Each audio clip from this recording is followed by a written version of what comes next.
नमस्कार, आप देख रहे हैं दर्शिता न्यूज। आज तारीख है 5 जून 2025 और दिन है गुरुवार। तो चलिए डालते हैं एक नजर दिन भर की बड़ी खबरों पर। राष्ट्रपति द्रौपदी मुर्मू ने सशस्त्र बलों के 92 वरिष्ठ कर्मियों को विशिष्ट सेवा पुरस्कार प्रदान किए। इनमें परम विशिष्ट सेवा पदक, उत्तम युद्ध सेवा पदक और अति विशिष्ट सेवा पदक शामिल हैं। पुरस्कार पाने वालों में तीनों सेनाओं के सेवारत और सेवानिवृत्त अधिकारी शामिल थे। इस अवसर पर उपराष्ट्रपति जगदीप धनखड़ और रक्षा मंत्री राजनाथ सिंह भी उपस्थित थे। पहलगाम आतंकी हमले और ऑपरेशन सिंदूर पर विपक्ष की विशेष सत्र की मांग के बीच मानसून सत्र की तारीखें 1.5 महीने पहले ही घोषित हो गईं। विपक्ष इसे विशेष सत्र से बचने का सरकार का तरीका बता रहा है। कांग्रेस महासचिव जयराम रमेश ने आरोप लगाया कि सरकार तात्कालिक राष्ट्रीय मुद्दों जैसे पहलगाम हमले, ऑपरेशन सिंदूर के राजनीतिकरण और भारत-पाकिस्तान संबंधों पर चर्चा से बच रही है। प्रधानमंत्री मोदी ने बुधवार को राष्ट्रीय राजधानी में केंद्रीय मंत्रिपरिषद की बैठक की अध्यक्षता की। ऑपरेशन सिंदूर के बाद मंत्रिपरिषद की यह पहली बैठक थी और ये मोदी सरकार के तीसरे कार्यकाल का पहला साल 9 जून को पूरा होने से कुछ दिन पहले आयोजित की गई थी। ऑस्ट्रेलिया ने आतंकवाद के खिलाफ भारत की लड़ाई का समर्थन किया है। उप प्रधानमंत्री रिचर्ड मार्लेस ने भारत के साथ संबंधों को प्राथमिकता दी है। रक्षा मंत्री राजनाथ सिंह के साथ वार्ता में सैन्य कार्रवाई रुकने का स्वागत किया गया। दोनों देशों ने हिंद प्रशांत में शांति और स्थिरता के लिए रणनीतिक सहयोग बढ़ाने पर सहमति जताई। सऊदी अरब और अन्य देशों का दौरा करने वाले सांसदों के प्रतिनिधिमंडल में शामिल असदुद्दीन ओवैसी ने बुधवार को कहा कि समूह ने अपने मेजबान देशों के सामने पाकिस्तान द्वारा आतंकवाद को समर्थन दिए जाने के खिलाफ भारत का पक्ष प्रभावी ढंग से पेश किया। उन्होंने कहा कि प्रतिनिधिमंडल के सभी सदस्यों ने अपनी जिम्मेदारियों को प्रभावी ढंग से पूरा किया।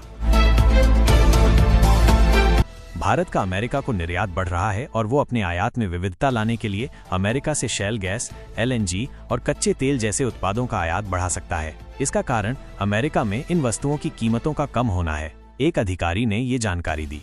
दोनों देशों के अधिकारी प्रस्तावित द्विपक्षीय व्यापार समझौते पर इस सप्ताह यहां अगले दौर की बातचीत शुरू करेंगे।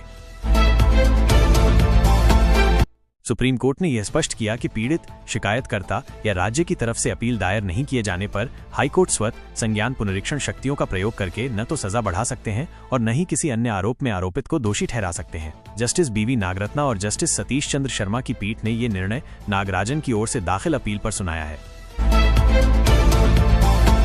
देश की शीर्ष अदालत ने गुरुद्वारे को वक्फ संपत्ति बताने वाली याचिका को खारिज कर दिया है। वक्फ बोर्ड ने अदालत में याचिका दाखिल कर मांग की थी कि जिस जमीन पर गुरुद्वारा बना हुआ है वो वक्फ की संपत्ति है और आजादी से पहले वहां मस्जिद थी। वर्ष 2025-26 के बजट में घोषित नेशनल मैन्युफैक्चरिंग मिशन का ब्लूप्रिंट अंतर मंत्रालय पैनल ने तैयार कर लिया है, जिसे जल्द ही सार्वजनिक किया जाएगा। इसका लक्ष्य 2047 तक $30 ट्रिलियन की अर्थव्यवस्था में मैन्युफैक्चरिंग की हिस्सेदारी को $7.5 ट्रिलियन तक पहुंचाना है। मिशन में कारोबार को आसान बनाने, श्रम बल का निर्माण, टेक्नोलॉजी की उपलब्धता और MSME में बदलाव पर ध्यान केंद्रित किया गया है। भारत में पिछले 24 घंटों के दौरान कम से कम 276 कोविड-19 मामले सामने आए, जिससे कुल सक्रिय कोविड-19 मामलों की संख्या 4302 हो गई, जिसमें केरल में सबसे अधिक 1373 संक्रमण के मामले हैं। महाराष्ट्र में 510 मामले, गुजरात में 461 और पश्चिम बंगाल में 432 मामले सामने आए हैं। राष्ट्रीय राजधानी में कम से कम 457 कोविड-19 संक्रमण दर्ज किए गए हैं। कोविड महामारी के कारण रुकी जनगणना अब 2027 में होगी, जिसमें जातिवार गणना भी शामिल है। 16 जून को अधिसूचना जारी होगी। पहले चरण में मकानों का सूचीकरण होगा, फिर 9 फरवरी से निवासियों की गणना शुरू होगी। जाति दर्ज करने के लिए पोर्टल में कॉलम होगा। 33 लाख जनगणना कर्मियों की जरूरत होगी, जिन्हें नए सिरे से प्रशिक्षित किया जाएगा। चिन्नास्वामी स्टेडियम में टीम का सम्मान किया गया, जहां विराट कोहली ने कहा, ये जीत सिर्फ मेरी या बीते 18 साल की नहीं है, बल्कि आप सभी की है। जिन लोगों ने हमें समर्थन दिया है उन सभी की है। आपने जो भरोसा और विश्वास दिखाया है वो शानदार है। मैंने इस तरह का फैन बेस नहीं देखा।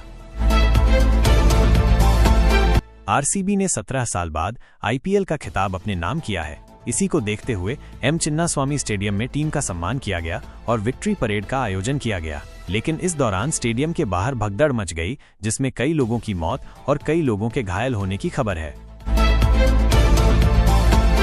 इस बीच BCCI सचिव देवजीत सैकिया ने कहा है कि ये BCCI का इवेंट नहीं था।